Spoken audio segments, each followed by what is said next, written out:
Assalamualaikum warahmatullahi wabarakatuh. Yang terhormat kepada Pak Jajuli selaku dosen pengampu mata kuliah Statistika dan Probabilitas. Nah, di sini kami akan mempresentasikan judul efektivitas pembelajaran online bagi mahasiswa sebagai tugas akhir ataupun final project dari mata kuliah Statistika dan Probabilitas.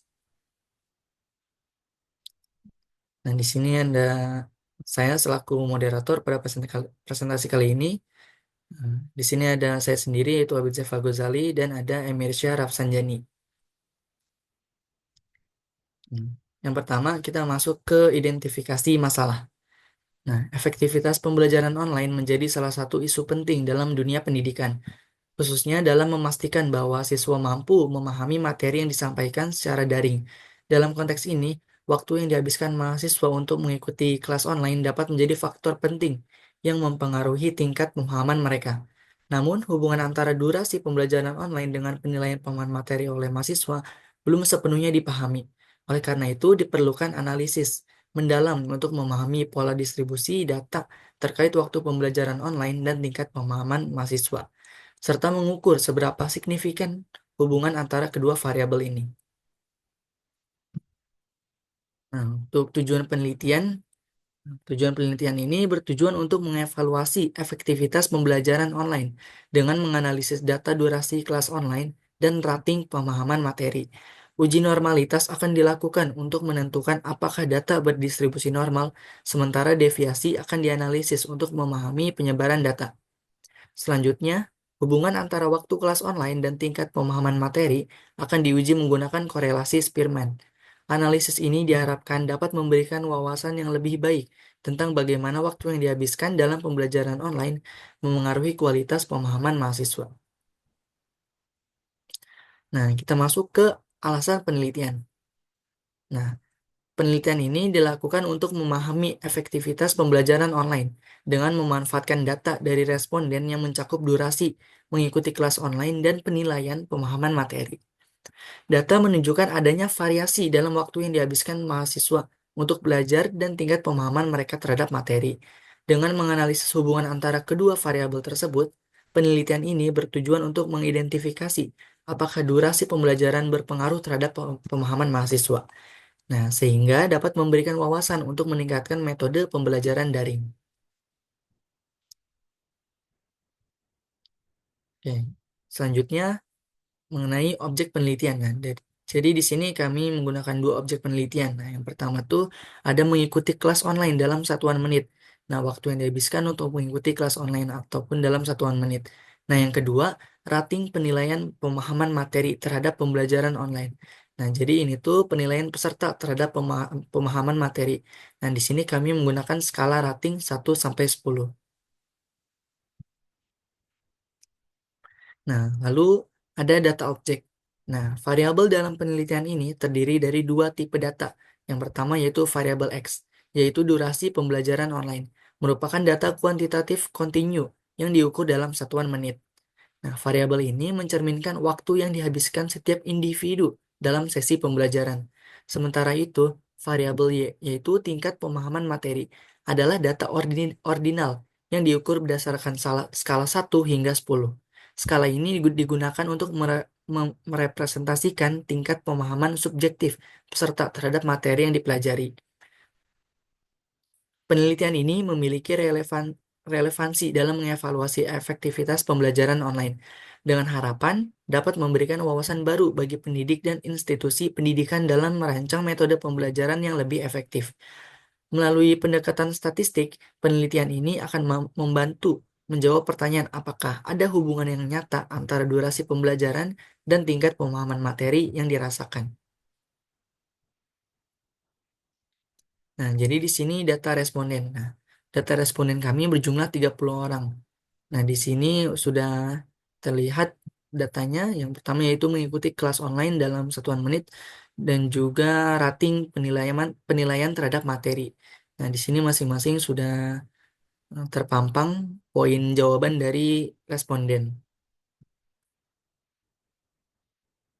Lalu di sini kita masuk ke penyajian data. Nah, jadi di sini sudah tergambar tentang visualisasi dari diagram batang dari variabel X. Nah, di sini soal yang kami berikan kepada responden yaitu berapa waktu yang dihabiskan dalam menit saat mengikuti pembelajaran online. Nah, di sini sudah terdapat 30 jawaban, terlihat beberapa jawaban. Nah, contohnya di sini yang paling banyak jawabannya itu ada 60 menit, ada 10, dan juga ada 90 menit, ada 8, dan juga ada 120 menit, ada 6. Dan juga ada yang menjawab dalam hitungan menit lainnya. Nah, begitu pula dalam variabel Y. Nah, di sini soalnya yaitu dalam rentang penilaian 1 sampai 10, seberapa mudah Anda memahami dan menerapkan materi yang disampaikan melalui pembelajaran online. Nah, semakin tinggi angkanya berarti semakin setuju ataupun semakin dia setuju terhadap materi yang disampaikan untuk memahami. Nah, di sini sudah terlihat beberapa angka skalanya. Yang tertinggi ada di angka 7, yaitu mencapai 12 orang. Nah, di sini juga tertera average ratingnya ataupun rata-ratanya yaitu di angka 5,70. Nah, lalu kita masuk ke pemusatan data. Nah, yang pertama yaitu durasi daring, durasi belajar daring. Nah, di sini ada mean ataupun rata-rata. Nah, rata-ratanya itu 92,33, menunjukkan rata-rata durasi belajar daring dalam satuan waktu untuk semua responden. Lalu yang kedua median ataupun tengah data. Nah, nilainya ini 90,00, menunjukkan nilai tengah dari semua data durasi belajar, yaitu setengah responden belajar lebih lama dari 90 dan setengah lainnya lebih singkat. Lalu ada modus. Nah, dari data responden terlihat banyak yang belajar secara daring selama 60 menit. Lalu ada standar deviation ataupun deviasi standar. Nah, angkanya itu 39,45, menggambarkan seberapa besar penyebaran atau variasi durasi belajar dari rata-rata. Nah, nilai tinggi menunjukkan data tersebar luas. Nah, lalu yang kedua, ada data rating ataupun rating data. Nah, meannya ini rata-ratanya menunjukkan angka 5,13, rating yang diberikan oleh responden. Lalu yang kedua nih ada median, tengah datanya, angkanya itu 6,00 adalah nilai tengah dari data rating, di mana setengah responden memberikan rating lebih rendah dari 6 dan setengah lainnya lebih tinggi. Lalu modusnya dari data responden menurut pendapat mereka tentang pemahaman materi dari pembelajaran online adalah banyak dari mereka yang menilai 7. Nah, untuk standar deviationnya ataupun deviasi standar menunjukkan angka 1,53, tingkat variasi rating. Nah, variasi ini lebih kecil dibandingkan dengan durasi daring, yang menunjukkan bahwa rating lebih seragam. Nah, selanjutnya akan dijelaskan oleh Emir. Nah, kita di sini masuk dalam sesi uji normalisasi. Sebelum masuk ke dalam uji kedua variabel, kita melakukan uji normalisasi terlebih dahulu. Bisa kita lihat di sini dalam gambar ada tabel bertuliskan test of normality. Kita bisa lihat ke situ. Di sini kita menggunakan dua tipe yaitu Kolmogorov dan Smirnov. Yaitu adalah dua metode yang digunakan untuk menguji kedua normalitas data. Signifikasi atau sig yang kurang dari 0,05 menunjukkan bahwa data tersebut tidak terdistribusi normal. Nah, bagaimanakah dengan data-data kita? Nah, di sini kita bisa lihat bahwa di durasi daring, Kolmogorov dan Smirnov itu menunjukkan sig-nya 0,01 sig dan Shapiro-Wilk itu sig-nya 0,00 sig. Dan untuk data rating atau data Y untuk Kolmogorov dan Smirnov-nya itu menunjukkan 0,00 sig, untuk Shapiro-nya 0,03 sig. Kesimpulan dari uji normalisasi ini menunjukkan bahwa karena nilai sig untuk semua variabel pada kedua tes berada di bawah 0,05, maka dapat disimpulkan bahwa data tidak terdistribusi normal dan kita menggunakan uji menggunakan rank Spearman. Boleh di next.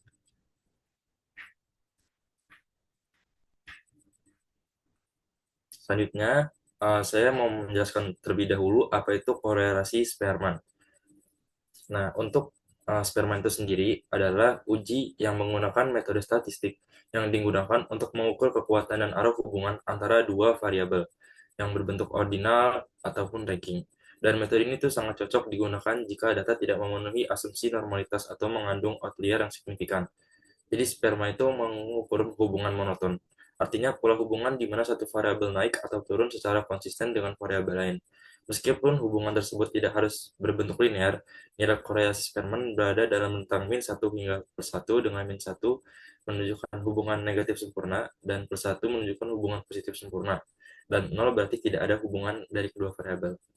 Untuk korelasi sperma itu menggunakan rumus sigma x kuadrat ditambah sigma y kuadrat kurang sigma d kuadrat per 2 akar sigma x kuadrat dikali sigma y kuadrat.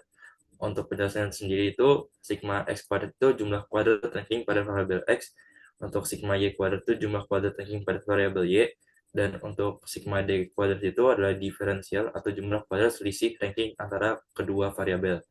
Boleh di next.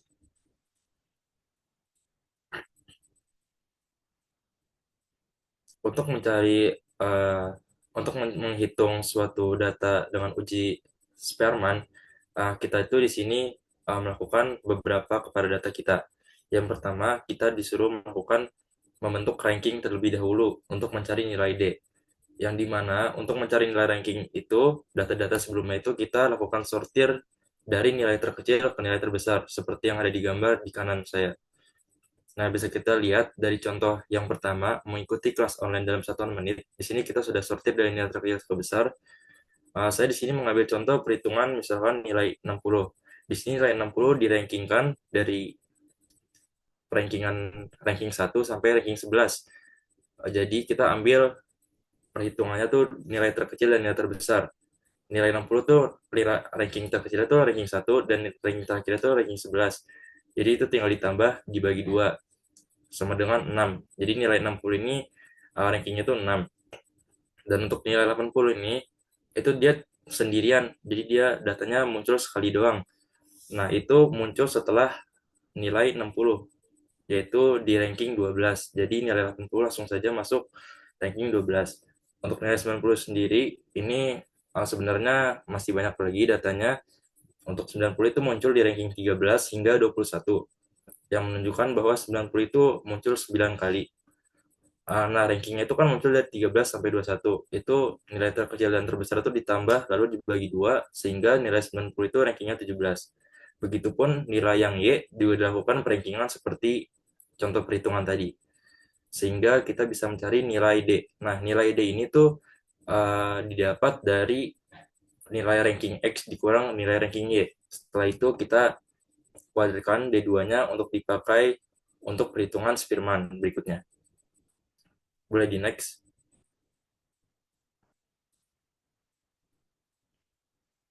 Sebelum ke rumus Spearman juga, kita disuruh mencari nilai sigma X kuadrat dan nilai sigma Y kuadrat.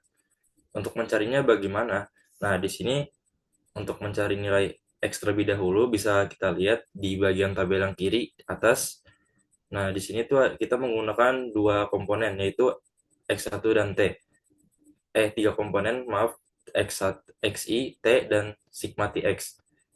Nah, di sini XI itu adalah suatu variabel dari data X yang muncul lebih dari sekali. Untuk data di X itu yang muncul lebih dari sekali itu ada 60, 90, 100, dan 120. Dan T-nya itu adalah angka berapa kali dia muncul. Untuk 60 itu responden banyak yang menjawab ada 11 orang, 90 ada 9 orang, 100 ada 2 orang, dan 120 ada 5 orang. Untuk sigma TX itu digunakan rumus T, T kubik dikurang T sama dengan 12. Itu misalkan 11 pangkat 3 dikurang 11. Bagi 12 hasilnya 110. Begitupun seterusnya untuk data yang Y juga seperti itu. Jika sudah kita totalkan sigma TX dan sigma TY, mendapatkan nilai dari sigma TX itu 180,5, untuk nilai sigma TY 168,5.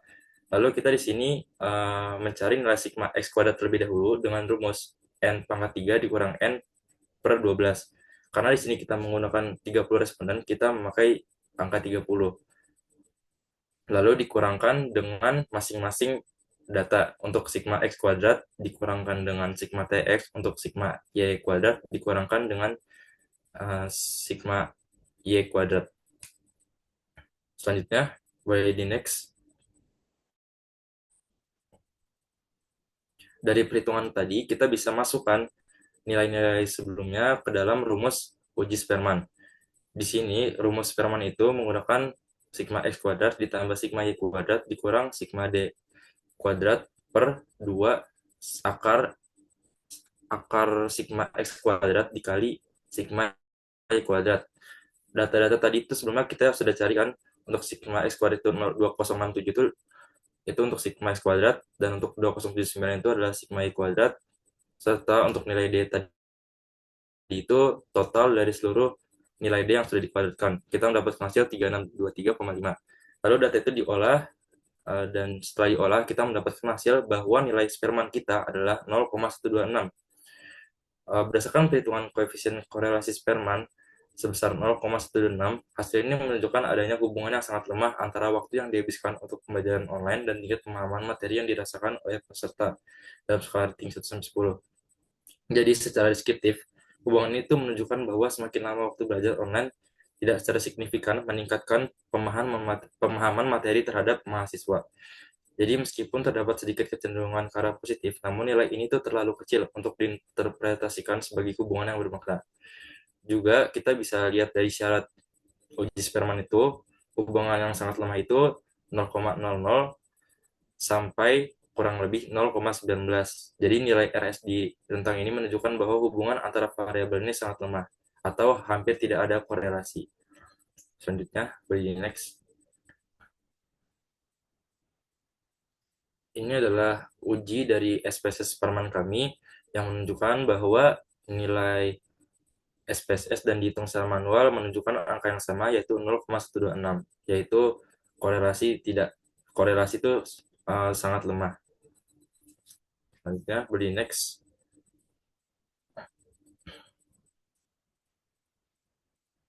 Dan di sini juga kita melakukan uji hipotesis yang dimana kita menggunakan taras signifikasi dan juga statistik uji. Kita di sini menggunakan taras signifikasi menggunakan A 5% atau 0,05 dan DF-nya itu adalah 28. Nah, di sini bisa kita lihat untuk statistik uji itu kita tuliskan masukkan rumus RS akar N kurang 2 per akar 1 dikurang RS kuadrat. Di sini kita sudah mendapatkan nilai RS-nya itu adalah nilai Spearman kita yaitu 0,126, dan hasil dari nilai statistik uji itu adalah 0,66. Bisa kita simpulkan karena nilai T statistik lebih kecil daripada nilai T tabel atau signifikan, jadi hipotesis 0 atau H0 gagal ditolak. Hal ini berarti tidak terdapat bukti yang cukup secara statistik untuk menyimpulkan adanya hubungan signifikan antara waktu pembelajaran online dan pemahaman materi yang didapat dari pembelajaran secara online. Nah, dengan demikian, hubungan yang terdeteksi oleh uji Spearman bersifat lemah dan tidak signifikan. Dari uji ini bisa disimpulkan oleh moderator. Saya kembalikan ke moderator.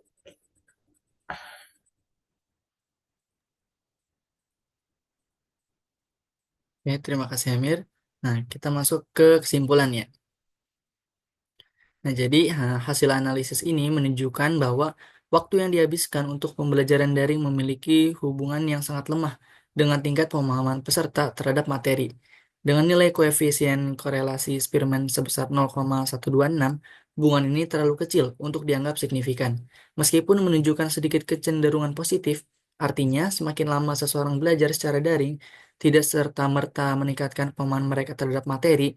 Temuan ini mengindikasikan bahwa durasi belajar online bukanlah satu-satunya atau bahkan faktor utama yang menentukan efektivitas pembelajaran. Ada kemungkinan bahwa faktor-faktor lain seperti kualitas metode pengajaran, interaktivitas, struktur materi, dan tingkat motivasi individu memainkan peran yang jauh lebih besar dalam menentukan hasil pembelajaran. Nah, oleh karena itu, penelitian ini memberikan wawasan awal bahwa pembelajaran daring memerlukan pendekatan yang lebih